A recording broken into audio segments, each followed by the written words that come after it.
श्री कृष्ण और अर्जुन के बीच क्यों हुआ था युद्ध?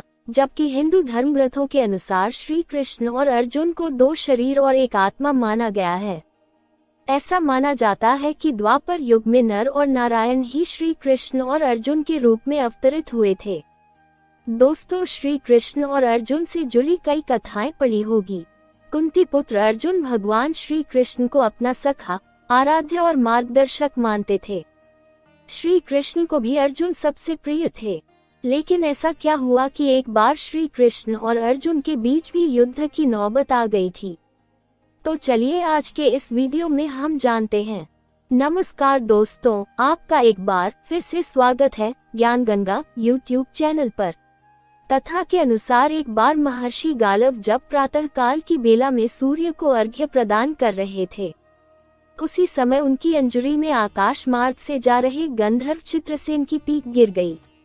ये देख महर्षि बड़े क्रोधित हो गए। क्रोध में वे चित्रसेन को शाप देने ही वाले थे कि उन्हें अपने तपोनाश का ध्यान आया और वे रुक गए। उसके बाद उन्होंने जाकर भगवान कृष्ण को अपनी व्यथा सुनाई। महर्षि की बात सुनकर श्री कृष्ण चित्रसेन पर अत्यधिक क्रोधित हो गए और उन्होंने 8 पहरों के अंदर चित्रसेन का वध करने की प्रतिज्ञा ले ली। अब ऋषि गालव को विश्वास हो गया कि आज चित्रसेन का अंत निश्चित है और वो वहां से चल दिए। महर्षि गालव के जाते ही देवर्षि नारद श्री कृष्ण के पास पहुंचे। श्री कृष्ण ने उदास मन से उनका स्वागत किया। श्री कृष्ण के मुख पर उदासी देख नारद जी उनसे पूछे, हे प्रभु, आपके मुख कमल पर आज उदासी क्यों दिख रही है? इस पर श्री कृष्ण ने गालव जी की व्यथा के साथ साथ अपनी प्रतिज्ञा की बात भी नारद जी को बतलाई। ये सुनकर नारद जी को ना जाने क्या सूझा, वो श्री कृष्ण से आज्ञा लेकर वहां से चल दिए। उसके बाद देवर्षि चित्रसेन के पास पहुंचे। नारद जी को अपने यहाँ आया देख चित्रसेन ने उन्हें प्रणाम किया। तत्पश्चात वो अपनी कुंडली लाकर नारद जी से ग्रह दशा पूछने लगा। ये देख नारद जी ने कहा, अरे मूर्ख, अब तुम ये सब क्या पूछ रहे हो? तुम्हारा अंतकाल निकट आ गया है। अगर अपना कल्याण चाहते हो तो कुछ दान पुण्य कर लो। अपनी मृत्यु का समाचार सुनकर चित्रसेन घबरा गया। वो अपने प्राण की रक्षा का गुहार लिए ब्रह्मधाम, शिवपुरी, इंद्रयम, वरुण सभी के लोकों में गया, पर प्राण की रक्षा करना तो दूर, किसी ने उसे ठहरने भी नहीं दिया। सभी कहते, हम जानबूझकर श्री कृष्ण से शत्रु तक क्यों उधार ले। सभी लोगों से निराशा हाथ लगने के बाद चित्रसेन अंत में अपनी रोती पीटती स्त्रियों के साथ फिर देवर्षि नारद के शरण में पहुंचा। रोती स्त्रियों को देखकर नारद जी को दया आ गई। उन्होंने चित्रसेन से कहा, इसी समय मेरे साथ यमुना तट पर चलो। चित्रसेन तैयार हो गया और यमुना तट की ओर निकल पड़ा। वहां पहुंचकर नारद जी उसे एक जगह दिखाते हुए कहने लगे, आज आधी रात को यहाँ एक स्त्री आएगी। उस समय तुम ऊंची आवाज में विलाप करते रहना, वह स्त्री तुम्हें बचा लेगी। पर एक बात का ध्यान रखना, जब तक वो स्त्री तुम्हारे दुख दूर करने की प्रतिज्ञा न कर ले तब तक तुम अपने कष्ट के बारे में कुछ भी मत बोलना। चित्रसेन को ये सब समझाकर नारद जी वहां से चल दिए। यमुना तट से महर्षि नारद सीधे अर्जुन के महल में सुभद्रा के पास पहुंचे। नारद को महल में आया देख सुभद्रा ने उनको प्रणाम किया और आने का उद्देश्य पूछा। तब नारद जी ने कहा, सुभद्रे, आज का दिन बड़ा ही महत्वपूर्ण है। आज आधी रात को यमुना स्नान करने और दीन की रक्षा करने से अक्षय पुण्य की प्राप्ति होगी। सुभद्रा को इतना कहकर नारद जी वहां से भी चल दिए। उधर आधी रात को अर्जुन की पत्नी सुभद्रा अपनी सखियों के साथ यमुना में स्नान करने पहुंची, तो वहां उन्हें रोने की आवाज सुनाई पड़ी। सुभद्रा को देवर्षि की बात याद आ गई। सुभद्रा ने सोचा कि चलो स्नान के साथ साथ दीन की मदद कर और अक्षय पुण्य कमा लूं। यही सोचकर वो उस आवाज की ओर गई।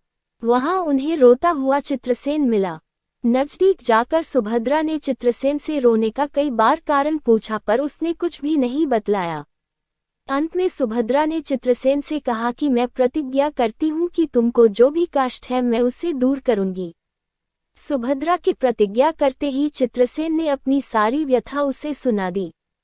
चित्रसेन की व्यथा सुनकर सुभद्रा धर्म संकट और उलझन में पड़ गई।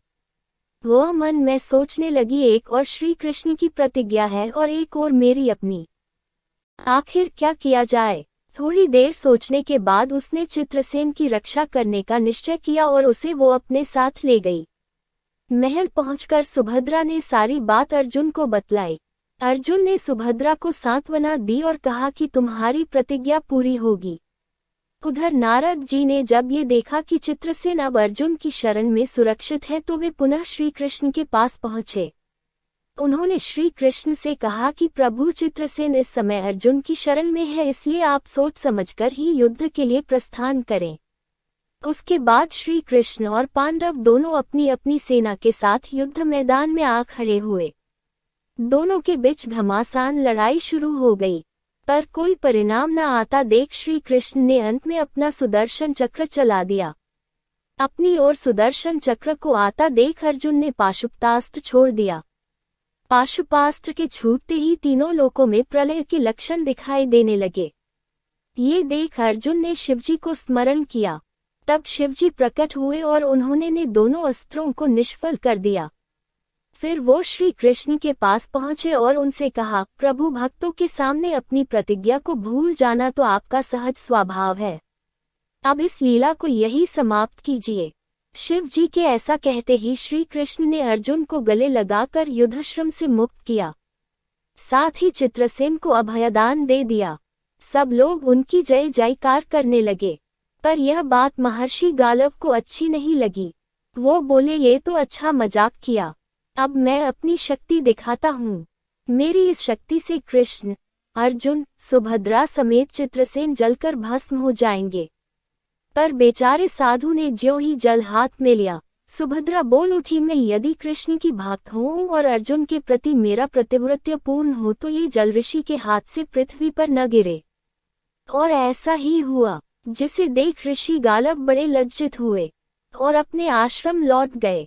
तो दोस्तों, आज के वीडियो में बस इतना ही। अगर आपको हमारी जानकारी अच्छी लगी हो तो हमें कमेंट में अवश्य बताएं। इस वीडियो को भी शेयर करें और हमारे चैनल को सब्सक्राइब करें। धन्यवाद।